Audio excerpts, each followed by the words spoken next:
আসসালামু আলাইকুম। সরকারি নজরুল কলেজ কর্তৃক আয়োজিত অনলাইন ক্লাসরুম থেকে একাদশ শ্রেণীর শিক্ষার্থীদের শুভেচ্ছা জানাচ্ছি। আমি আফরোজা নওরিন, প্রভাষক সমাজকর্ম বিভাগ, সরকারি নজরুল কলেজ, ত্রিশাল, ময়মনসিংহ। প্রিয় একাদশ শ্রেণীর শিক্ষার্থীরা, তোমাদের সামনে আবারও হাজির হলাম আরেকটা ক্লাস নিয়ে। আজকে আমি তোমাদের যে অধ্যায় থেকে ক্লাস নেব সেটা হচ্ছে দ্বিতীয় অধ্যায়। আর আজকে আমাদের আলোচনার বিষয়বস্তু হচ্ছে শিল্প বিপ্লব, আর্থসামাজিক জীবনে শিল্প বিপ্লবের প্রভাব। আর এই পাঠ থেকে তোমরা যা জানবে, অর্থাৎ আজকের পাঠের শিক্ষণফল হচ্ছে শিল্প বিপ্লবের ধারণা ব্যাখ্যা করতে পারবে, আর্থসামাজিক জীবনে শিল্প বিপ্লবের প্রভাব বিশ্লেষণ করতে পারবে। তাহলে আমরা আমাদের মূল আলোচনায় আসি। প্রথমে হচ্ছে শিল্প বিপ্লব। শিল্প ও বিপ্লব এই দুটি শব্দের সমন্বিত রূপে হচ্ছে শিল্প বিপ্লব। শিল্পের ইংরেজি প্রতিশব্দ হচ্ছে ইন্ডাস্ট্রি, যার অর্থ হচ্ছে সক্ষমতা বা দক্ষতা। অন্যদিকে বিপ্লবের ইংরেজি প্রতিশব্দ হচ্ছে রেভলিউশন, যার অর্থ হচ্ছে কোনো প্রতিষ্ঠিত ব্যবস্থার মাধ্যমে আকস্মিক এবং দ্রুত পরিবর্তন। সুতরাং উৎপাদন, যাতায়াত, যোগাযোগ ইত্যাদি ক্ষেত্রে যে বৈপ্লবিক পরিবর্তন সাধিত হয় তাকে এক কথায় শিল্প বিপ্লব বলি। এখন আমরা জানব শিল্প বিপ্লবের ব্যাপক আলোচনায়। সাধারণভাবে সামাজিক ও অর্থনৈতিকভাবে প্রচলিত পুরানো পদ্ধতির আমূল পরিবর্তন সাধন করে যান্ত্রিক পদ্ধতির প্রবর্তনকে শিল্প বিপ্লব বলে। এই ধারণাটি নামকরণ করেন বিখ্যাত ঐতিহাসিক আর্নল্ড টয়েনবি। প্রফেসর উইলিয়ামের মতে অষ্টাদশ শতাব্দীর শেষ ভাগ থেকে ঊনবিংশ শতাব্দীর প্রথম ভাগ পর্যন্ত ইংল্যান্ডে বৈজ্ঞানিক প্রযুক্তি, জ্ঞান বিজ্ঞান ও তার প্রয়োগ পদ্ধতিতে যে বৈপ্লবিক পরিবর্তন দেখা দেয় তা হচ্ছে শিল্প বিপ্লব। অপরদিকে দ্য নিউ এনসাইক্লোপিডিয়া ব্রিটানিকাতে আরো সুনির্দিষ্ট করে বলা হয়েছে, শিল্প বিপ্লব হল কৃষি ভিত্তিক ও হস্তশিল্প নির্ভর অর্থনৈতিক ব্যবস্থা থেকে যান্ত্রিক উৎপাদন ও শিল্প ব্যবস্থাতে পরিবর্তনের প্রক্রিয়া। সুতরাং শিল্প বিপ্লব বলতে আমরা বুঝে থাকি যে শিল্পের ব্যাপক প্রসার, মানুষের শ্রমের পরিবর্তে শক্তিচালিত যন্ত্রের ব্যবহার এবং বৈজ্ঞানিক প্রযুক্তি ব্যবহারের মাধ্যমে শিল্প সমাজ গড়ে তোলাই হচ্ছে শিল্প বিপ্লব। শিল্প বিপ্লবে সর্বপ্রথম প্রসার লাভ করে ইংল্যান্ডে, শিল্প বিপ্লব প্রথম সূচিত হয় অষ্টাদশ শতাব্দীতে ইংল্যান্ডে, তারপরে ইউরোপ সহ অন্যান্য দেশে এর প্রসার লাভ করে। এইগুলো শিল্প বিপ্লবের আলোচনা। এরপরে আমরা আসব আর্থসামাজিক জীবনে শিল্প বিপ্লবের প্রভাব। প্রথমে হচ্ছে সামাজিক প্রভাব। সামাজিক প্রভাবকে আমরা দুই ভাগে ভাগ করে আলোচনা করতে পারি। প্রথমটি হচ্ছে ইতিবাচক প্রভাব, তারপরে হচ্ছে নেতিবাচক প্রভাব। প্রথম হচ্ছে ইতিবাচক প্রভাব। প্রথম পয়েন্ট, জীবনযাত্রার মান বৃদ্ধি। শিল্প বিপ্লব মানুষের জীবন মানের উন্নয়ন সাধন করে। এর প্রভাবে মানুষের পরিশ্রম কমে যায়, জীবনের আরামায়েশ বৃদ্ধি পায় এবং মৌলমানবিক চাহিদা পূরণ সহ অন্যান্য সামাজিক সুযোগ সুবিধা বৃদ্ধি পায়। এই সম্পর্কে অধ্যাপক অকবার্ট এবং নিমকভ বলেন, মুক্তরাষ্ট্রের মাধ্যমে একজন সাধারণ শ্রমিক যে সুযোগ সুবিধা ভোগ করে প্রাক শিল্প যুগে ধনী ব্যক্তিরাও তা পেতেন না, কারণ তখন মোটর গাড়ি, ফ্রিজ, তারপর রেডিও, টেলিভিশন এগুলি ছিল না। তারপরের পয়েন্ট হচ্ছে সামাজিক নিরাপত্তা। শিল্প বিপ্লবের প্রভাবে সামাজিক নিরাপত্তা কর্মসূচিও চালু হয়, ফলে শিল্প কারখানায় দুর্ঘটনা, তারপরে হচ্ছে পেশাগত বিপদাপদ, শ্রমিকের অনিশ্চিত জীবনের অবসান হয়, শ্রমিকদের মৌলমানবিক চাহিদা পূরণের ব্যবস্থাও সূচিত হয়। তারপরে হচ্ছে পরিকল্পিত জীবন। শিল্প বিপ্লবের প্রভাবে অপরিকল্পিত জীবনের অবসান ঘটে। তখন থেকে মানুষের জীবন শখের মাধ্যমে চলে আসে, জীবনের উপর মানুষের নিয়ন্ত্রণ প্রতিষ্ঠিত হয়। এটি ব্যক্তিকে তার প্রতিভা বিকাশে সহায়তা করে। তারপরে হচ্ছে সামাজিক মর্যাদা বৃদ্ধি। শিল্প বিপ্লবের ফলে মানুষের সামাজিক মর্যাদা বৃদ্ধি পায়, মানুষের দক্ষতা, যোগ্যতা, অভিজ্ঞতা ইত্যাদির মূল্যায়ন ঘটে। তারপরে হচ্ছে শিক্ষার প্রসার। শিল্প বিপ্লবের প্রভাবে শিক্ষা ও জ্ঞানের ব্যাপক প্রসার লাভ করে। এর ফলে বিভিন্ন শিক্ষা প্রতিষ্ঠান গড়ে ওঠে এবং শিক্ষার হার বেড়ে যায় এবং এর ফলে জ্ঞানের বিকাশ সাধন হয় এবং এই জ্ঞানকে আমরা বিভিন্ন কাজে লাগিয়ে বিভিন্ন সমস্যার সমাধান করতে পারি। তারপরে হচ্ছে শিল্প বিপ্লবের নেতিবাচক প্রভাব। প্রথমে স্বাস্থ্য সমস্যা।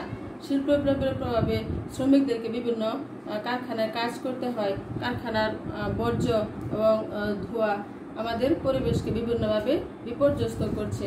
এছাড়া নোংরা পরিবেশ, সংক্রামক ব্যাধি, বস্তি প্রভৃতির কারণে স্বাস্থ্য সমস্যা আমাদের প্রকট আকার ধারণ করছে।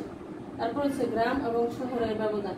শিল্প বিপ্লবের নেতিবাচক প্রভাবের ফলে গ্রাম এবং শহরের মধ্যে ব্যাপক ব্যবধান সৃষ্টি হয়, কেননা গ্রামের তুলনায় শহরে বিভিন্ন ধরনের সুযোগ সুবিধা বেশি, ফলে গ্রাম এবং শহরের মধ্যে ব্যবধান সৃষ্টি হয়। তারপরে হচ্ছে সম্পদ এবং সম্পদের অসম বন্টন। শিল্প বিপ্লবের প্রভাবে সম্পদের অসম বন্টন সৃষ্টি হয়। আমাদের মোট সম্পত্তির 100 ভাগের মধ্যে 90 ভাগ হচ্ছে 10 ভাগ লোকের হাতে, আর 10 ভাগ সম্পত্তি হচ্ছে 90 ভাগ লোকের হাতে। এই অসম বন্টনের ফলে আমাদের সমাজে বিভিন্ন ধরনের সামাজিক সমস্যা সৃষ্টি হচ্ছে। তারপরে হচ্ছে সামাজিক বন্ধনে শিথিলতা।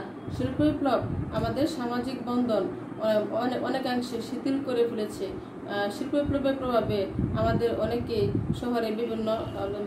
শহরে কাজ করতে হয়, সুতরাং শহরে সবাইকে নিয়ে একসাথে বসবাস করা সম্ভব হয় না। এভাবে তাছাড়া এবং কর্মব্যস্ততার কারণে আমরা একজন আরেকজনের সাথে যোগাযোগ রক্ষা করতে পারি না। এভাবে আমাদের মধ্যে সামাজিক বন্ধন লোপ পাচ্ছে। তারপরে হচ্ছে পারিবারিক বিশৃঙ্খলা। শিল্প বিপ্লব আমাদের মধ্যে পারিবারিক বিশৃঙ্খলা সৃষ্টি করছে। যেমন স্বামী স্ত্রী উভয়কে বাইরে কাজ করতে হয়, ফলে স্বামী স্ত্রী এবং প্রয়োজনের তাগিদে কর্মে নিয়োজিত হয়। যান্ত্রিক জীবনে তাদের আন্তরিকতা হ্রাস পায়। এর প্রভাবে পারিবারিক বিচ্ছেদ, দাম্পত্য কলহ এবং বিবাহ বিচ্ছেদের মধ্য দিয়ে এর সমাপ্তি হয়। এতে সমাজের শান্তি বিনষ্ট হয়। তাহলে এইগুলো শিল্প বিপ্লবের সামাজিক প্রভাব। এরপরে আমরা আলোচনা করব অর্থনৈতিক প্রভাব। অর্থনৈতিক প্রভাবের মধ্যে প্রথমে হচ্ছে ইতিবাচক প্রভাব। প্রথমে হচ্ছে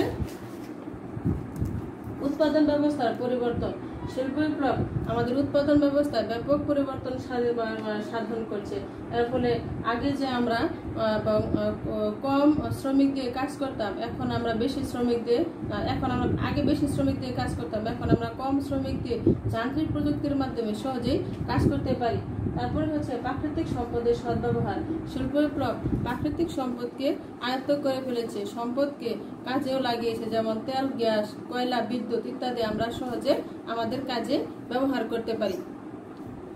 তারপরে হচ্ছে জীবন মান বৃদ্ধি। শিল্প বিপ্লবের ফলে আমাদের জীবন মান বৃদ্ধি পেয়েছে। মানুষের মাথা পিছু আয় বৃদ্ধি পায়, ফলে দেশের জাতীয় আয়ও বেড়ে যায়। মানুষের রুচির পরিবর্তন সহায়ত হয়, জ্ঞান বিজ্ঞানের বিশ্ব সমৃদ্ধ হয়।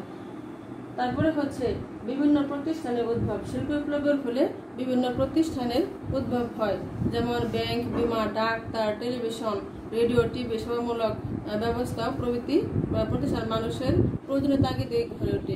এসব প্রতিষ্ঠান মানুষের কার্যক্রমকে আরো দ্রুত এবং সহজতর করে তুলছে। তারপরে হচ্ছে অবকাঠামোগত উন্নয়ন। শিল্প বিপ্লবের ফলে অবকাঠামোগত উন্নয়ন সহায়ত হচ্ছে। অবকাঠামোগত উন্নয়ন বলতে এখানে বিভিন্ন রাস্তাঘাট, ব্রিজ, কালভার্ট, শিক্ষা প্রতিষ্ঠান, হাসপাতাল প্রভৃতি নির্মাণ করাকে বোঝায়। এগুলোর প্রতিষ্ঠার মাধ্যমে মানুষের জীবনযাত্রা আরামপ্রদ এবং সহজতর করে তুলছে। এরপরে আমরা আলোচনা করব নেতিবাচক প্রভাব। কুটির শিল্পের অবলুপ্তি। শিল্প বিপ্লবের এক সময় বাংলাদেশ কুটির শিল্পের জন্য বিখ্যাত ছিল, কিন্তু যান্ত্রিক প্রযুক্তি আবিষ্কৃত হওয়ার ফলে আমাদের কুটির শিল্প প্রায় ধ্বংসের পথে। ফলে কুটির শিল্পে নিয়োজিত শ্রমিকেরা বেকার জীবন যাপন করছে। তারপরে হচ্ছে কারখানার অস্বাস্থ্যকর পরিবেশ। শিল্প বিপ্লবের প্রভাবে শ্রমিকদেরকে কারখানায় কাজ করতে হয়। কারখানায় কাজ করার পরে তারা অস্বাস্থ্যকর পরিবেশের মধ্যে জীবনযাপন করতে হয়, ফলে বিভিন্ন রোগ ব্যাধিতে আক্রান্ত হচ্ছে। তারপর হচ্ছে অর্থনৈতিক ভারসাম্যহীনতা। শিল্প বিপ্লবের প্রভাবে সমাজে ধনী ও গরিবের মধ্যে পার্থক্য বেড়ে যায়। পুঁজিবাদী শ্রেণীর মূলধন বৃদ্ধি পেয়ে থাকে এবং গরিবরা আরো দিন দিন গরিব হয়ে থাকে, ফলে আমাদের মধ্যে অর্থনৈতিক ভারসাম্যহীনতা সৃষ্টি হয়। তারপর হচ্ছে বেকারত্ব সৃষ্টি। শিল্প বিপ্লব আমাদের শিল্প বিপ্লবের ফলশ্রুতিতে অদক্ষ এবং গৃহকেন্দ্রিক শ্রমিকেরা বেকার জীবন যাপন করছে। তারা বিভিন্ন দক্ষতা এবং অভিজ্ঞতার কারণে যান্ত্রিক প্রযুক্তির মাধ্যমে কাজ করতে পারে না, ফলে বেকার সমস্যার সৃষ্টি হচ্ছে। তারপরে হচ্ছে জটিল সামাজিক সমস্যা। আমাদের সমাজে শিল্প বিপ্লবের প্রভাবে বিভিন্ন ধরনের জটিল এবং বহুমুখী সামাজিক সমস্যার সৃষ্টি হচ্ছে, যেমন দারিদ্র্য, বেকারত্ব, তারপর জনসংখ্যা বৃদ্ধি, তারপর অপরাধ প্রবণতা, বস্তি সমস্যা। এই সমস্যা প্রকট আকার ধারণ করছে। এছাড়াও শিল্প বিপ্লবের আরো কতগুলো নেতিবাচক প্রভাব আছে। তাহলে প্রিয় শিক্ষার্থীরা, আজকে তোমাদের সাথে এই পর্যন্ত আলোচনা করলাম। অন্য কোনো দিন আবারও নতুন একটা ক্লাস নিয়ে তোমাদের সামনে হাজির হব। সেই পর্যন্ত ভালো থাকো, সুস্থ থাকো। আল্লাহ হাফেজ। আসসালামু আলাইকুম।